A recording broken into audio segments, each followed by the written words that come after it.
Hi, my name is Abdul Wahid and I am an English teacher. Today in this video, I'm going to discover similarities between grammar and the medical store or drugstore. Every day I pass in almost in front of a medical store that's near my house. Every day, maybe twice, thrice, four times I pass. And but I don't buy anything from the medical store because I don't need. I'm not ill. Okay, I'm not suffering from any ailment. I don't need any syrups. I don't need any tablets. I don't need any capsules. I don't need any other medical care things. Okay. Um, Same is with grammar. But in the medical store, if you go there and if you look at different things, everything is useful. Some tablets are good to take when you are suffering from fever. Some are good for headache. Some are good for pain, and some are to maintain your health. Some are to improve your health. So everything in the medical store is useful, but at the same, it is expensive as well. And at the same time, when you are healthy, it is unnecessary as well. So same is the case with grammar. In grammar, everything is useful. Nouns are useful, pronouns are useful, and parts of speech are useful, and adjectives are useful, and adverbs are useful, and articles and knowledge of articles is also very useful, and the conjunctions are we learn they are very useful, and whatnot. Interjections, yes, that's also useful, and different types of verbs are there, different types of nouns are there, and different type of sentences are there. Active wise, passive wise skills are useful, and direct, indirect, that is also useful. Proverbs, knowledge is useful. Idioms are useful. Many things. Everything is useful. Yeah, like you see, things which are in the medical store, they're useful. But do I need them? Well, the question is now, do I need them? If I'm healthy, I mean, if I'm able to communicate with people, okay?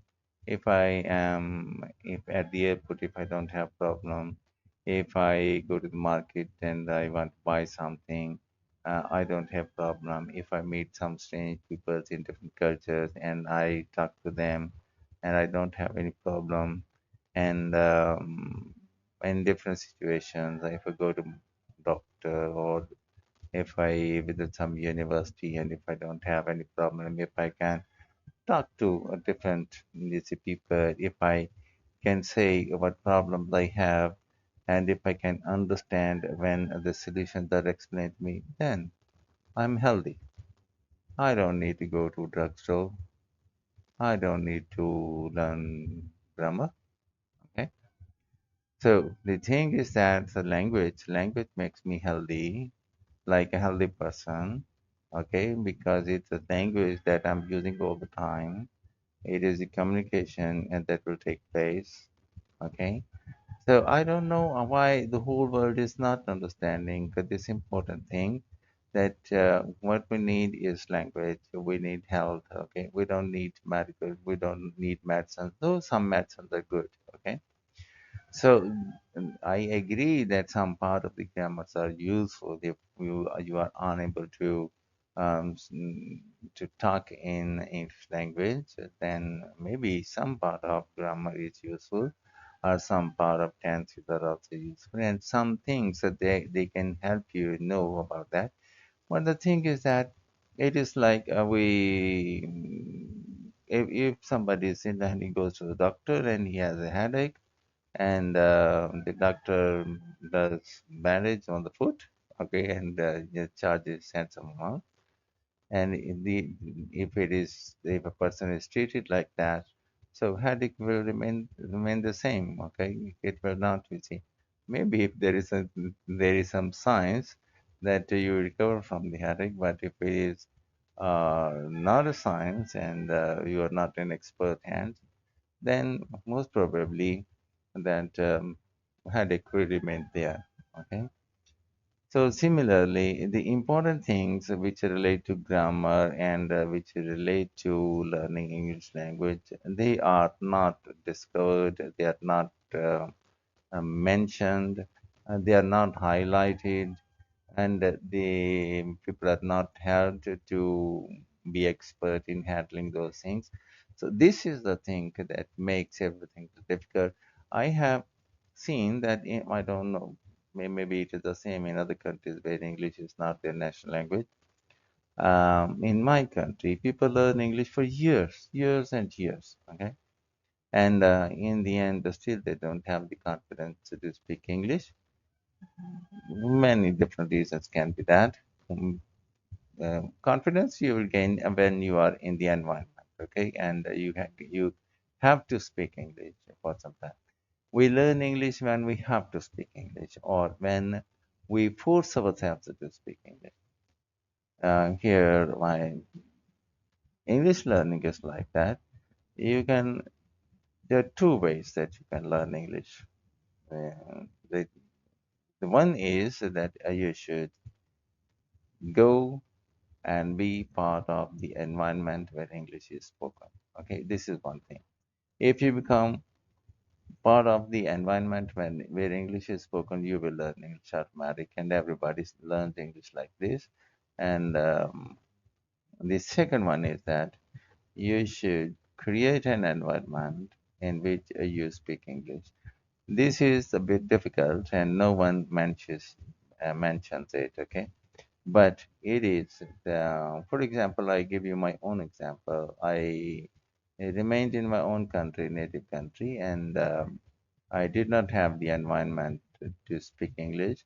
I did some, you see, government jobs, okay, in which you see some very basic English was spoken, but practically we communicated in our local language, and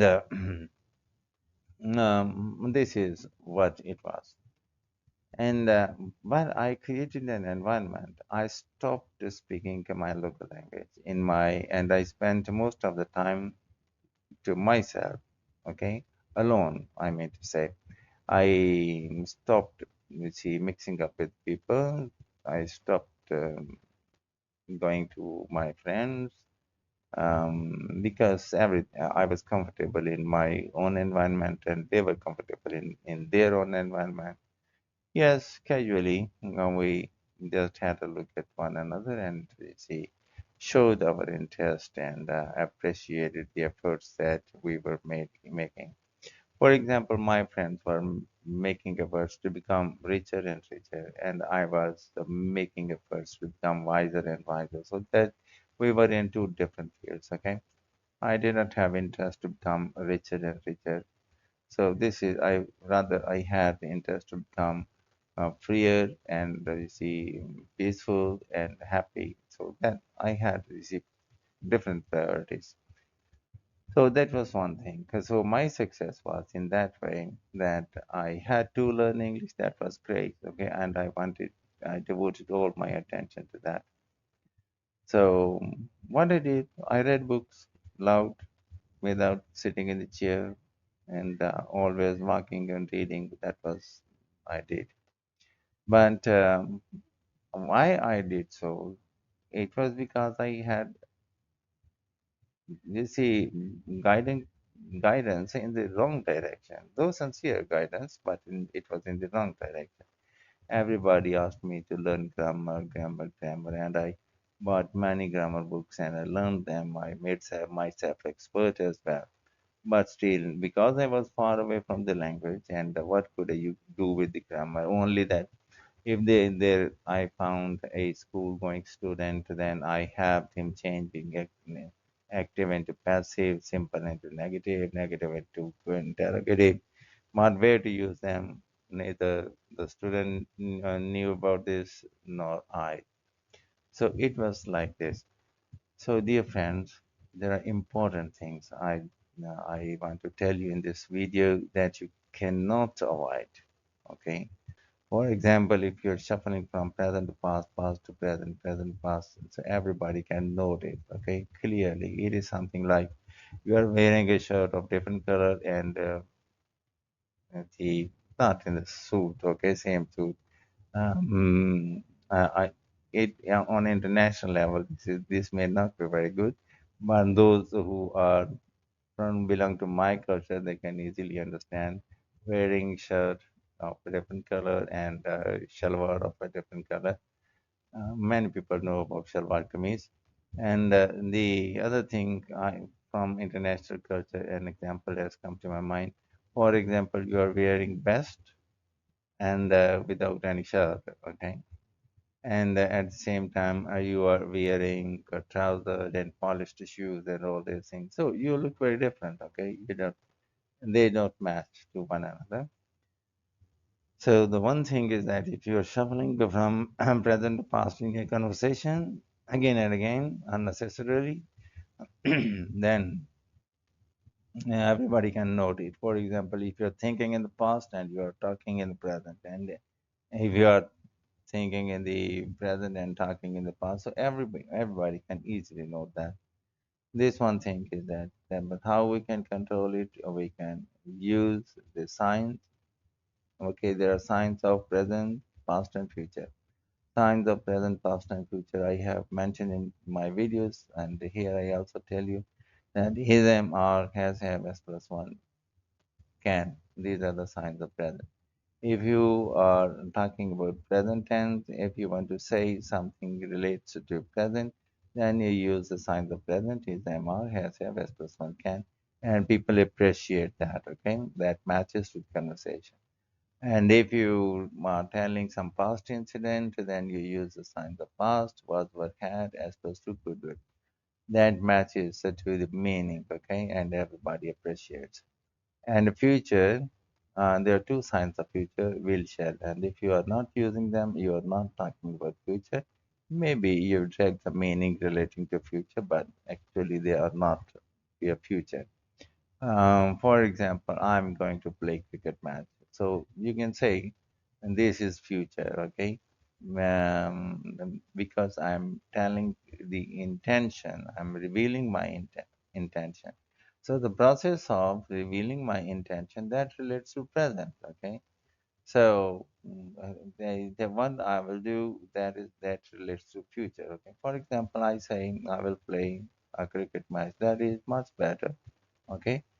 Then I'm saying I'm going to play cricket match. Okay, maybe that's in the near future, you can say. But future is will shall. That is what I would say. So present is am are has have s plus one can.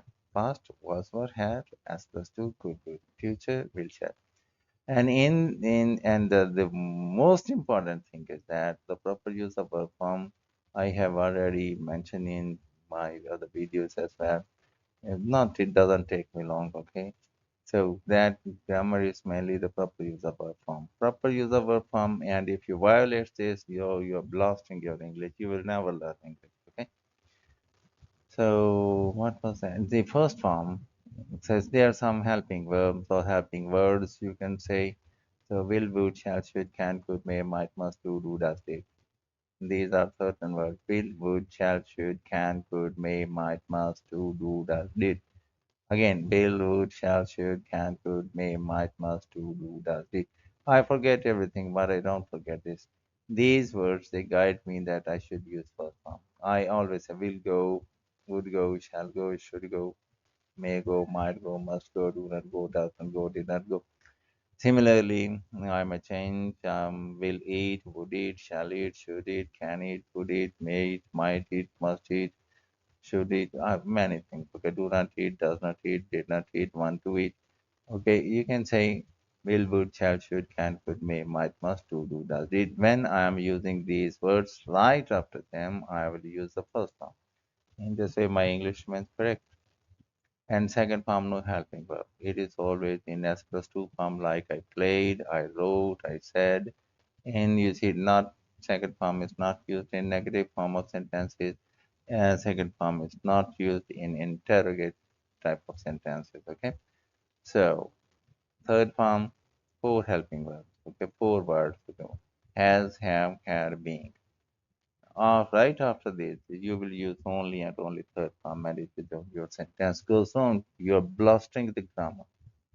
And then there is what ing form. Ing form you use mostly when the is, am, or was, were, be, been. So is, am, or was, were, be, been right after these words. So you can use either ing form or because ing form can be replaced with third form. This is also one principle. They don't tell us ing form can be replaced with third form. English remains sentence remains correct, but meaning change. Okay, meanings are affected, but English remains correct. So ing form can be replaced with third form. Okay, but meanings will change. I repeat once again, but English will remain correct. So if you see is, am, or was, were, be, been, and these words are followed by ing form. So these words may be followed by third form as well. So you will have to accept ing form or third form with is, am, or was, were, be, been. Any other form of verb that is wrong. Okay. Now when another important thing was coming, be, been, being. The whole problem in English language is be, been, being. Okay. Because is, MR doesn't make any problem, has, have doesn't make problem, was, what doesn't make problem, had doesn't make problem, s plus 1 doesn't make problem, s plus 2 doesn't make problem, can doesn't make problem, could doesn't make problem, should doesn't make problem, will doesn't make problem. So uh, only will be, would be, will be being, would be being, shall be being, is being, was being, be, been, being, they will make problem, okay, all the time, and they will confuse you. Okay, so that is a solution to that. But I think this my video is getting very long.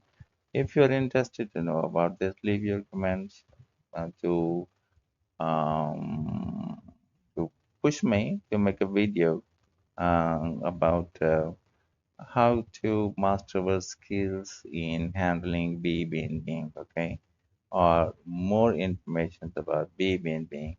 If we don't have these three words in English from be, being, being, English is very, very easy. All the teachers are expert in handling be, being, being. But all the teachers, they don't teach us the effectively and to make to to effectively handle be, being, being in English language. Okay. Oh, I was tired.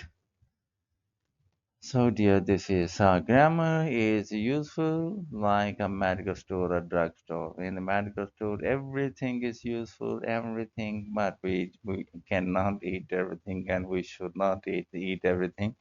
Some tonics, some seeds are so tasty and useful, but we should not take them. So yeah, if you my expertise, I'm expert in my own way. Okay, I'm not the conventional one. I don't care what the rules, the grammar says. I am good about speaking. I don't have any problem. So why should I care about this grammatic rules? I don't know. Okay. Yes, some there are some basic grammar rules. Okay, and we should learn them. We must learn them. Okay, they're basic and they are not many, six, seven rules, okay, and everybody can learn them. Okay, so meet you in another video.